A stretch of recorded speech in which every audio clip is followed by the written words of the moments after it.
A porta do quarto onde Rafael e Paulinha dormiram rangeu ao se abrir. Tamanha lentidão com que o pai e filha levantaram-se na manhã seguinte. Saíram levantando os braços, ainda se espreguiçando. Andaram pelo corredor sozinhos, demonstrando certa paz. Mas esta paz não pôde acompanhá-los até a mesa do café, pois lá estavam todos à espera deles, todos cheios de perguntas. Paulinha foi se sentar junto com os primos Robson e Melina. Rafael se dirigiu até a pia para pegar copos. As crianças, sem as cerimônias dos adultos, começaram a cochichar no ouvido de Paula. Não era preciso ouvir o que diziam para adivinhar que queriam saber o que fizera a menina e o pai aparecerem do nada dentro do açude do sítio, no meio da madrugada. Rafael trouxe os copos para a mesa e começou a servir o café para a filha e para si mesmo. Seu Genésio estava na ponta de longa mesa de madeira. Um bando de passarinhos fazia escândalo na copa das árvores próximas. O sol esquentava as primeiras horas preguiçosas do dia. Seria uma bela manhã de férias, se a madrugada que a precedera não tivesse existido. Tomaram café da manhã com a tranquilidade que lhes foi possível. As crianças foram as primeiras a saírem da mesa, inconfortáveis com o silêncio excessivo de todos naquela mesa. Pensaram em correr para fora, mas Rafael gritou atrás deles. Não saiam da varanda, entendeu, Paula? Paulinha balançou a cabeça sem questionar. Diferente do pai, não tinha a sombra do espanto cobrindo-lhe a cara. A menina andou devagar até a varanda. Robson e Melina a seguiram quietos. Rodearam a varanda inteira e Paulinha, durante um tempo, não disse o que havia acontecido. Mas seu mistério não resistiu muito.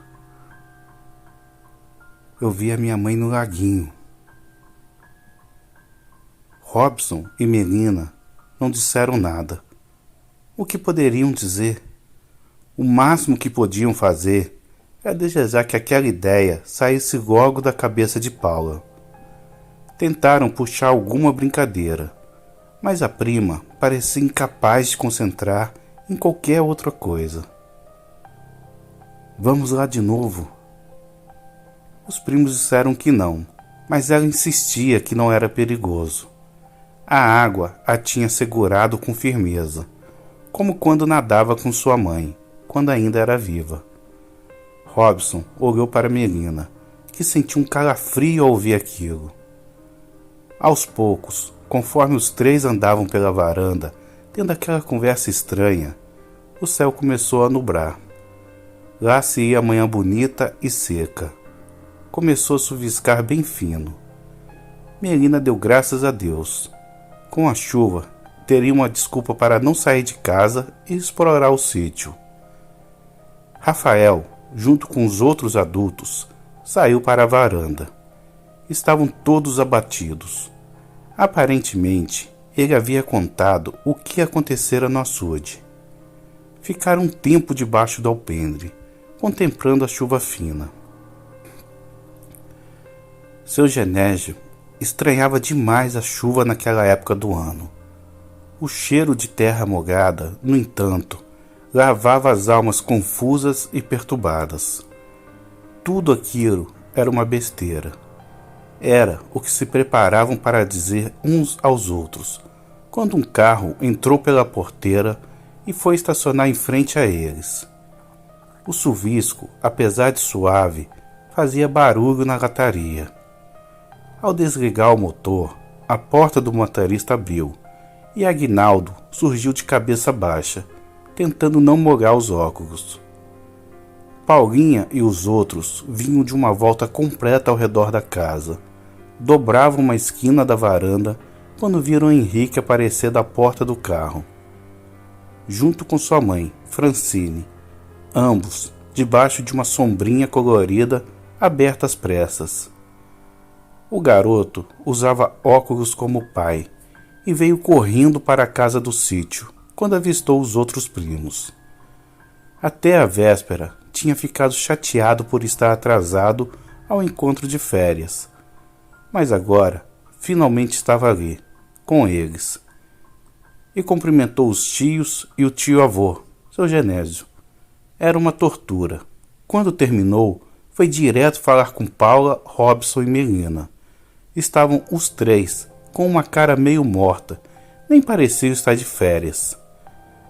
O tempo que tiveram para cochichar as novidades foi curto, porém Francine, mãe de Henrique, que acabara de chegar com o filho e o marido, era uma cozinheira de mão cheia.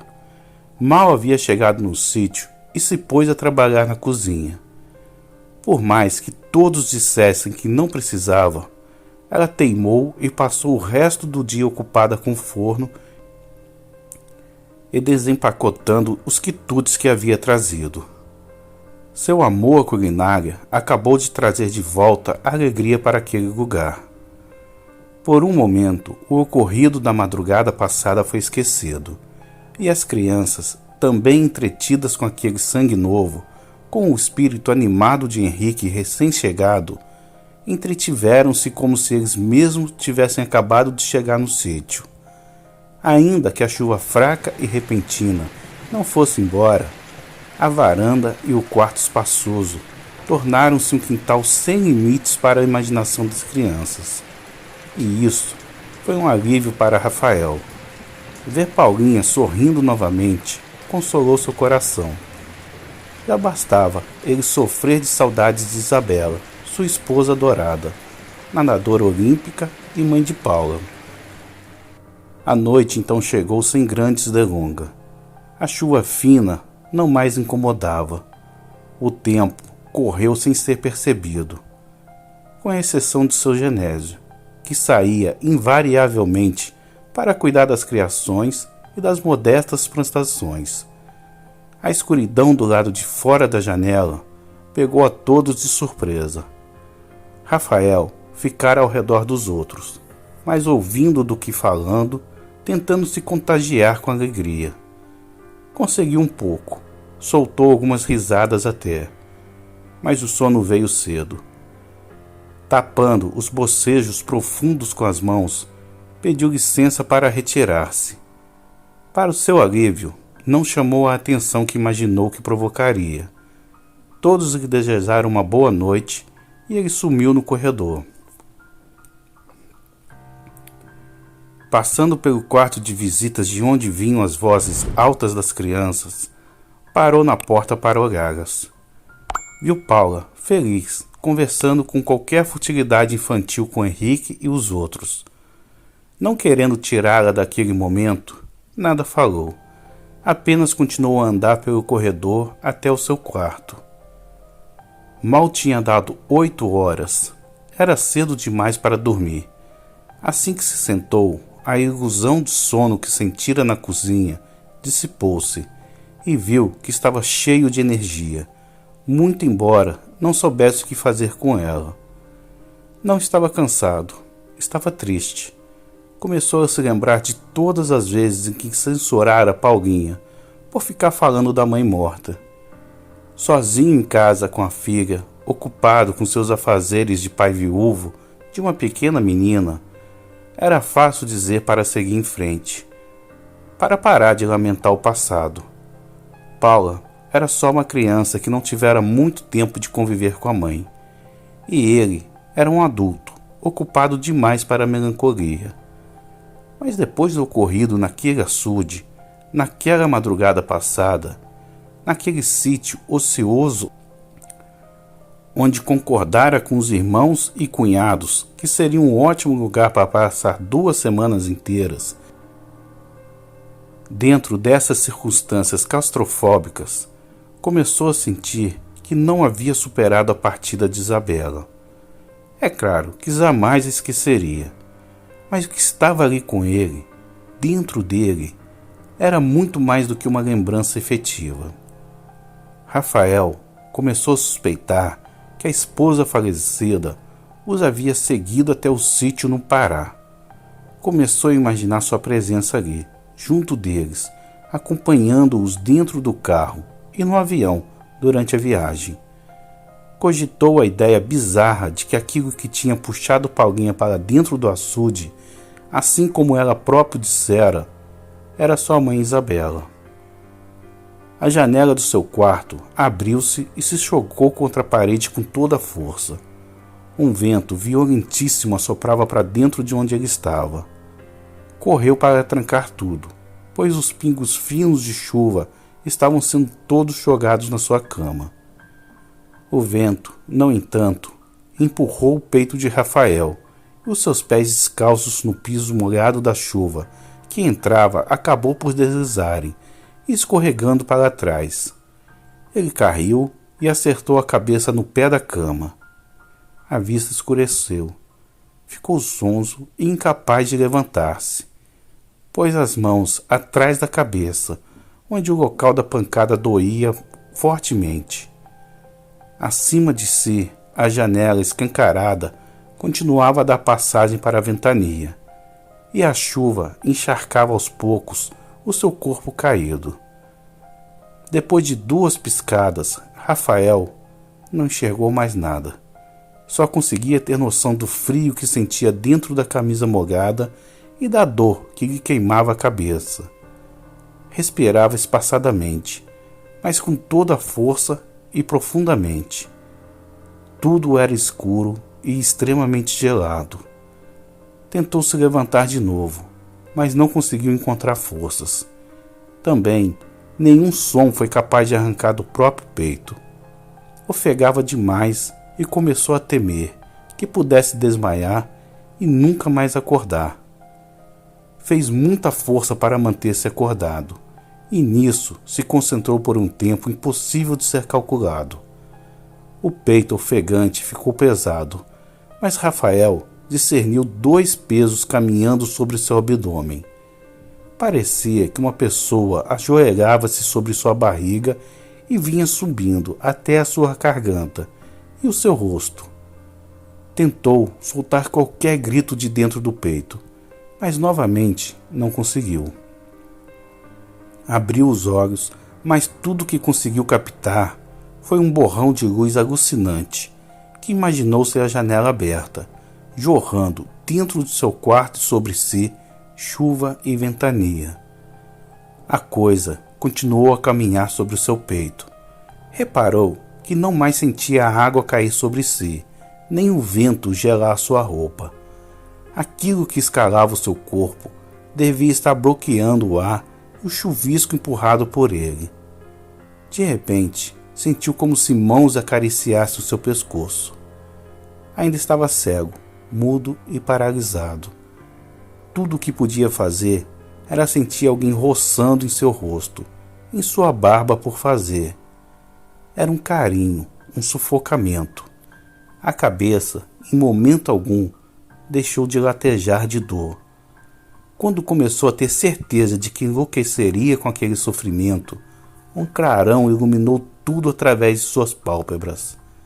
Rogério, pai de Robson, invadiu o quarto, trazendo atrás de si a mulher Helena e todos os outros adultos hospedados naquela casa. Tinha ouvido gemidos muito abafados, e por mais que chamassem e batessem na porta, Rafael não atendia. Portanto, não viram saída, senão entrar abruptamente.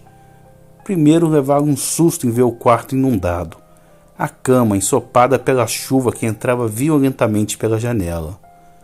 Andaram com cuidado para não escorregar, e com as mãos no rosto, tamanha a torrente que vinha na direção contrária.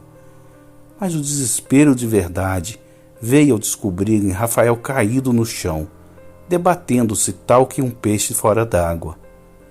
Dividiram-se entre o ajudar a se levantar e a fechar a janela. Passaram o trinco com dificuldade e puseram Rafael na cama. Os olhos dançavam como loucos por debaixo das órbitas. Gemia de dor e de aparentemente medo. Demorou para que ele se estabelecesse. Só abriu os olhos depois de cobrirem o corpo com um cobertor. Tremia e batia os dentes. Aos poucos, recobrou a visão dentro da fluorescência da lâmpada sobre si. Os olhos doeram a se encontrarem diretamente com a luz. Paula e as outras crianças esgueiravam-se atrás de um umbral da porta do quarto. Viram os seus pais e tios descostas, em volta de alguma coisa coberta sobre a cama. No chão, a água da chuva que tinha entrado com o vento refletia como espelho a luz da lâmpada. Henrique, que tinha chegado há poucas horas no sítio e por isso ainda achava que aquelas eram e seriam férias normais, caminhou pé ante pé para dentro do quarto, tentando molhar-se o menos possível. Atrás dele foram Paula, Robson e Melina, respectivamente. Henrique cobriu a boca que se abria de espanto com as mãos.